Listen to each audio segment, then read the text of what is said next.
Good morning mga day! Panibagong araw, panibagong vlog!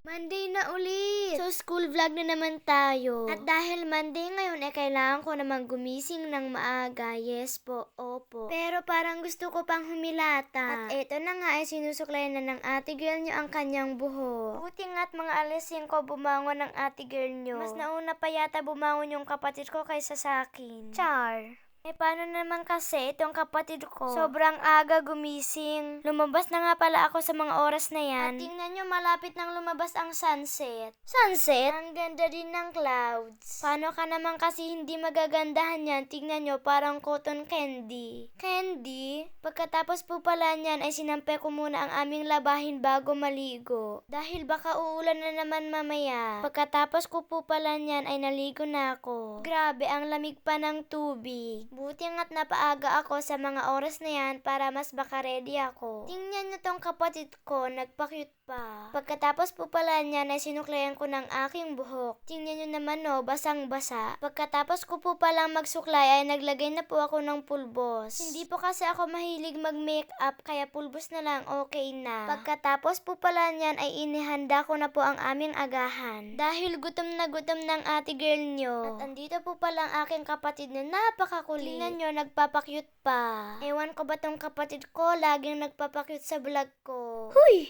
Ito kasi ang kapatid ko, hindi yan magpapatalo sa kagandahan. Char. Tingnan nyo pa nagtinidor pa. Hindi naman marunong. Napakalamig talaga ng araw, kaya ang sarap-sarap humilata. Pero tong ate girl nyo, pinilit gumising. Kasi baka malate. Etong ate girl nyo, nakakonsentrate kumain, pero itong kapatid ko, nagpapakit pa rin. Kailan ba e-end yan? Kumain na kami ng kumain para matapos na, pero tong kapatid ko, inaasar pa rin ako.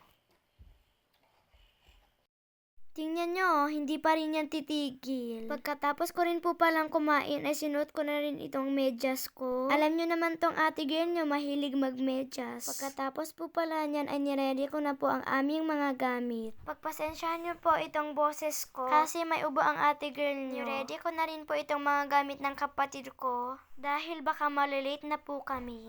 Ayan ay nag-ready na rin ang ate girl nyo dahil pupunta na siya sa school. Kasama ko rin po itong kapatid ko. At eto na nga po ay pauwi na po kami sa bahay. Hindi na po kasi ako nakapag-video dahil nagkaroon po kami ng program. Kaya medyo na-distract ang ate nyo. Char! Kasama ko na rin po pala itong kaibigan ko. At papunta na po kami sa baba. Grabe ang sakit-sakit na ng paa ng ate nyo. Kanina pa kasi kami nagkukulitan ng kaibigan ko. At ayan na po andito na po ako sa bahay. Sinuklayan ko na rin po itong buhok ko. Dahil nagugulo na yan kanina pa. At pagkatapos po pala niyan ay nagtupi na po ako ng damit. Buti nga at natuyo na yan dahil wala na akong idadamit na iba. Char! Palagi kasing umuulan dito kapag hapon. Pero buti nga at natuyo. Finas mode ng ate nyo kasi wala na siyang ibang maisip na sasabihin. Char! Iba pa po akong ginawa kaya lang hindi nakapag-video ang ate girl nyo. Paano ka naman kasi makakonsentrate dyan nagvi-video ka pa.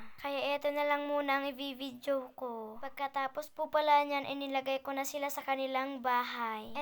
Cabinet pala. Pagkatapos po pala niyan ay umalis na ako para mag-TikTok.